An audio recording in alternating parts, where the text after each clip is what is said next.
Meu nome é Vitor, tá? Sou professor aqui do Instituto Federal de Minas Gerais, campus São João Evangelista. Eu estarei com vocês agora no módulo 2 do curso de vocês, ministrando a disciplina Unidade de Conservação Ambiental.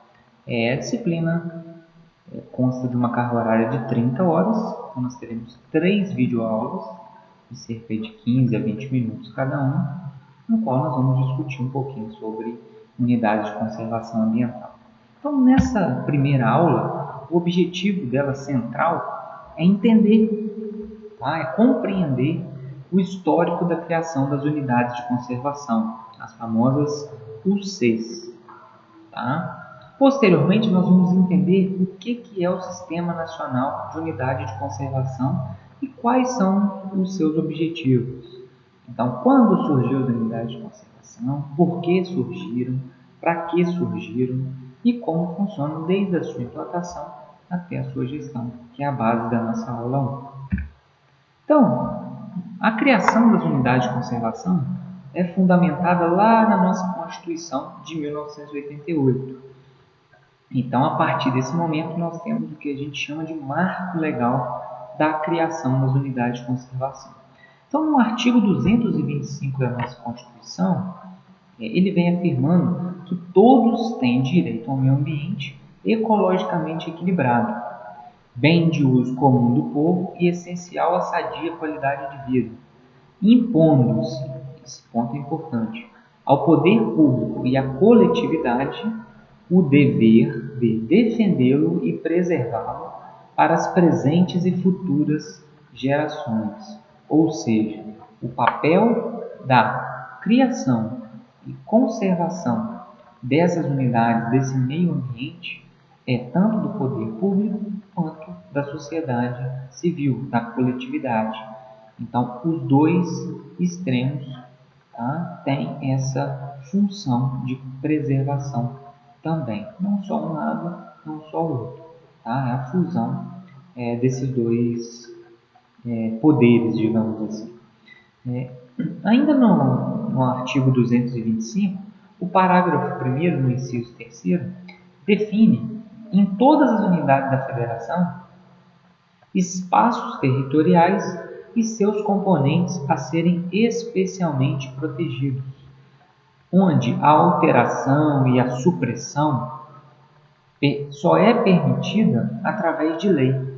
Então, uma lei é que vai alterar qualquer supressão ou qualquer modificação naquele ambiente, sendo vedada qualquer utilização que comprometa a integridade dos atributos que justifiquem sua proteção. Então, ele vem ratificando o que diz o artigo 225, complementando o artigo. Então, ele dá essa autonomia e limita as alterações única e exclusivamente a processos oriundos de lei, tá? vedando ainda alterações que possam comprometer essas estruturas. Então, isso garante o quê? Garante que as nossas unidades de conservação, o nosso ambiente está legalmente amparado e automaticamente estão protegidos. E aí, em julho de 2000, mais precisamente no dia 18 de julho de 2000, a Lei 9.985 é sancionada. Então, o que é essa lei? Essa lei ela veio regulamentando o nosso artigo 225 da Constituição de 1988. E nessa lei nós temos a instituição, a criação do Sistema Nacional de Unidades de Conservação da Natureza. Além disso, nós temos outras providências. Então, essa lei engloba também requisitos para a criação das nossas unidades de conservação, ele engloba requisitos para gestão, requisitos para fomento, requisitos para instalação. Então, é o que a gente vai discutir um pouquinho. Tá? Então, no artigo 1º, lá nas disposições preliminares, a Lei 9.985 vem estabelecendo os critérios e normas para criação, implantação e gestão das unidades de conservação. Então, é um processo que vai passar desde a instalação, da implementação daquele projeto da unidade de conservação, até depois que ele estiver pronto, como ele vai ser gerido, como ele vai ser mantido. Então, essa lei estabelece todos esses critérios para as nossas unidades de conservação. Bom, já no artigo 2º, a gente tem lá uma série de definições, e depois eu vou deixar no material para vocês complementar, e que a lei vem trazendo algumas definições, que é importante para a gente compreender, então, o nosso tema central. Então, primeiro, a lei define o que são unidades de conservação. Então, unidades de conservação são espaços territoriais e os recursos ambientais ali envolvidos, como, por exemplo, as águas jurisdicionais, com características naturais relevantes, legalmente instituído pelo poder público. Lembra que nós vimos lá atrás que o poder público, através de lei, vai criar essas unidades de conservação. Com qual propósito? Com qual objetivo? O objetivo de conservação e o objetivo de limitar o espaço. Então, esse espaço tem que ser definido. Tá? Sobre um regime o quê? Um regime especial de administração, ao qual se aplicam garantias adequadas de proteção. Então, é uma região protegida, onde o acesso é limitado, o acesso vai ser todo planejado, visando sempre a conservação daquela região, tá? Ou daquele espaço, no caso.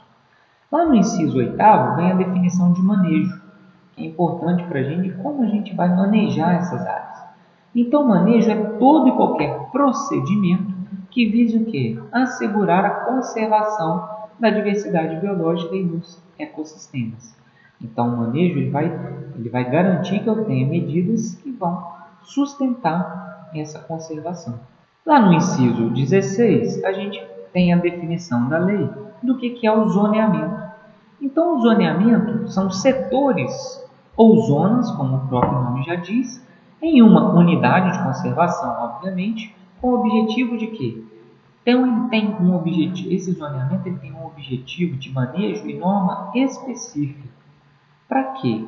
Para garantir, para proporcionar que os meios e as condições para que todos os objetivos daquela unidade ali sejam alcançados de forma harmônica e eficaz. Então, não adiantaria eu criar uma unidade de conservação se eu não tivesse um zoneamento ali para garantir que aquela região, que aquele parque ou que aquela reserva ali tenha a conservação de forma eficaz, de forma harmônica. Então, o zoneamento, que a gente vai discutir um pouquinho mais à frente, ele vem para suprir essa necessidade das unidades de conservação. E, por fim, a gente tem lá no inciso 17 o plano de manejo, que é um documento técnico pelo qual todos os objetivos daquela unidade de conservação estão fundamentados ali, tá? Onde se estabelece o zoneamento e as normas que devem presidir o uso da área e o manejo dos recursos naturais, inclusive a implantação das estruturas físicas necessárias à gestão da unidade. Então, o plano de manejo ele vai trazer para mim informações relevantes, como a região, todo o parque vai poder receber visita, ou eu tenho uma área que tem uma espécie ameaçada de extinção, que aí eu vou preservar, então eu crio uma restrição de acesso àquela área, onde eu vou construir estrutura física, vou precisar de ter estrutura para receber visitante, ou aquela unidade de conservação é única exclusivamente para pesquisa. Então, esse plano de manejo ele vem fundamentando toda essa investigação no momento lá do estudo para a implantação das unidades de conservação. Nós também veremos um pouco mais à frente um plano de manejo um pouquinho mais detalhado, eu acho que vai ficar mais claro para a compreensão de vocês. Bom, lá no capítulo 2, então, no artigo 3º, vem informando para a gente que o Sistema Nacional de Unidade de Conservação da Natureza, criado pela Lei 9.985, ele será constituído pelas três federações, pelas 3 unidades. Tá? Então, ele pode ter um caráter federal, que aí vem da União, ele pode ter um caráter estadual, que vai vir dos governos estaduais, ou ele pode ter ainda um caráter de criação municipal. Tá? Então, eu posso ter um processo de criação de uma determinada reserva que parta de leis municipais. Nada impede, desde que ela atenda aqueles requisitos que nós vimos lá atrás, de ser relevante, de uma área que que seja relevante para a conservação, para a preservação de características de zonas importantes, tá? Mas nada impede que ela seja municipal. Então não tem uma restrição para a criação só em leis federais, o que facilita um pouco, dá um pouco de flexibilidade ao processo. Tá? E os objetivos, então? Qual que é o objetivo de se criar um Sistema Nacional de Unidades de Conservação da Natureza? Primeiro, é contribuir para a manutenção da diversidade biológica e dos recursos genéticos no nosso território e nas nossas águas também jurisdicionais. Tá? Então, nós estamos vivendo um momento de uma crise hídrica muito grande pelo país, né, em algumas regiões. Então, o Sistema Nacional confere esse poder de manter esses recursos. Tá? Segundo, proteger as espécies ameaçadas de extinção, tanto em âmbito regional quanto em âmbito nacional. Nós temos aí diversos exemplos, né, de espécies ameaçadas de extinção, como a onça pintada, o mico-leão dourado, a questão dos botos, né, na Amazônia, no Pantanal também, além de diversas espécies de insetos ameaçadas de extinção, plantas. Então, ele vem também para atender essa demanda que é importantíssima. Terceiro, contribuir para a preservação e restauração da diversidade de ecossistema natural. Quarto, promover o desenvolvimento sustentável a partir de recursos naturais. Então, nós temos regiões hoje nacionais, em alguns locais do país, como por exemplo lá na Amazônia, que a gente tem um extrativismo natural, sustentável, colheita de castanhas, por exemplo. Então, o Sistema Nacional abrange também, atende essa demanda. Quinto, promover a utilização dos princípios e práticas de conservação da natureza no processo de desenvolvimento. Sexto, proteger paisagens naturais e pouco alteradas de notável beleza cênica. Então, a gente tem exemplos, por exemplo, aqui em Minas Gerais, da Gruta Rei do Mato. Depois vocês podem fazer uma pesquisa aí para vocês verem que foi criado com esse objetivo de proteger aquela região ali que tem uma importância, tá? Para aquele foco vai ser trabalhado aí na região do agroturismo, por exemplo. Proteger as características relevantes de natureza geológica, geomorfológica, espeleológica, arqueológica, paleontológica e cultural. A gente tem regiões que nós temos sítios arqueológicos no país. Lá no Vale do Dinossauro, na Paraíba, a gente tem registro de pegadas de dinossauros, de fósseis naquela região. Então, o Sistema Nacional de Unidade de Conservação também objetiva atender e permitir a criação de estruturas que garantam a preservação desses locais. Proteger e recuperar recursos hídricos e edáficos, recursos de solo em áreas muito degradadas, então, também engloba aqui no Sistema Nacional. Recuperar ou restaurar ecossistemas degradados, né? Algumas regiões de cerrado, por exemplo, ele vem para atender isso, permitir que o ambiente se regenere.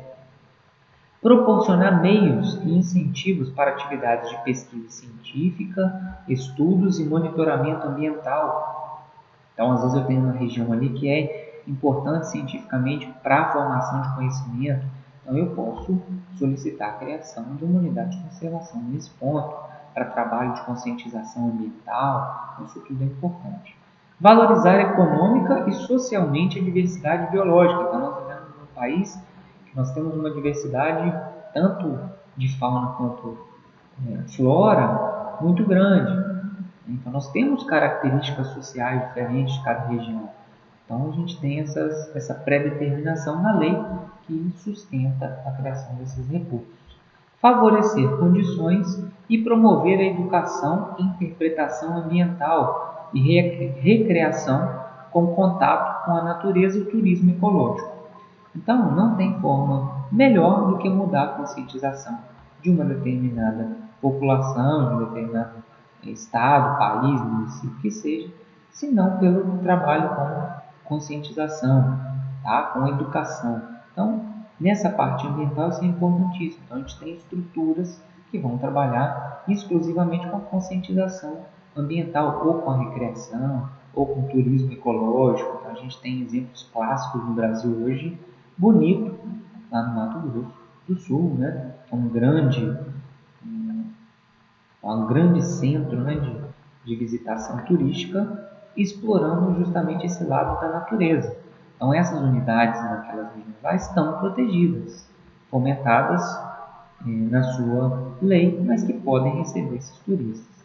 E, por fim, proteger os recursos naturais necessários à subsistência de populações tradicionais, respeitando e valorizando seu conhecimento e sua cultura, e promovendo-as social e economicamente. Então, além disso, a gente sabe que culturalmente o país é muito rico, a gente tem características particulares nessa questão de populações tradicionais que também não foi esquecido, que também está englobada aqui na nossa lei. Bom, quais são as diretrizes então do nosso Sistema Nacional de Unidade de Conservação? Então, as diretrizes, a primeira diretriz é o quê? Que o Sistema Nacional de Unidade de Conservação assegure que no conjunto das unidades de conservação estejam representadas amostras significativas e ecologicamente viáveis das diferentes populações, hábitats e ecossistemas do território nacional e das águas jurisdicionais, salvaguardando o patrimônio biológico existente. Então, isso é uma diretriz que vai nortear a criação. Ele tem que representar de forma significativa aquela região onde ele está se localizado, onde quer se implantar uma unidade de conservação. Segundo, o Sistema Nacional, a segunda diretriz, assegura que os mecanismos e procedimentos necessários ao envolvimento da sociedade no estabelecimento e na revisão da política nacional de unidades de conservação. O que é isso? Lá atrás nós vimos que tanto a criação quanto a manutenção, a criação responsável por leis, né? Então o poder legislativo aí parte desse processo, mas a conservação é responsabilidade dos dois setores. Então a sociedade civil ela tem participação importante nesse processo, tanto que a gente vai ver lá na frente que os conselhos são formados por populações do entorno da criação dessa unidade de conservação. Então, a população tem que ser ouvida, ela tem que participar ativamente naquele processo, o que faz muito sentido, porque não teria mínimo bom, não seria de bom senso criar-se uma unidade de conservação que não atendesse, às vezes, a demanda ou anseio daquela região onde ela está inserida. E terceiro, assegurar a participação efetiva das populações locais na criação, implantação e gestão das unidades de conservação, como a gente acabou de comentar.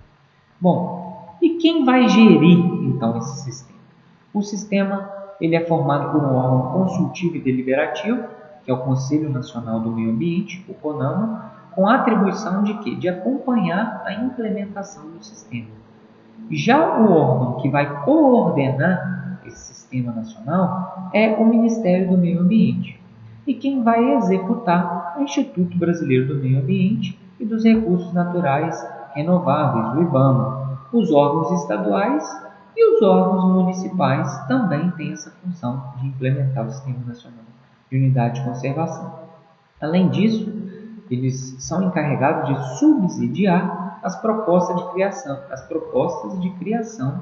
Além disso, eles são responsáveis por administrar as unidades de conservação federal, estadual e municipal nas suas respectivas esferas de atuação. Então, criei uma unidade de conservação estadual, o órgão estadual, se for, por exemplo, em Minas Gerais, ele é responsável depois pela manutenção e pela gestão daquela unidade de conservação.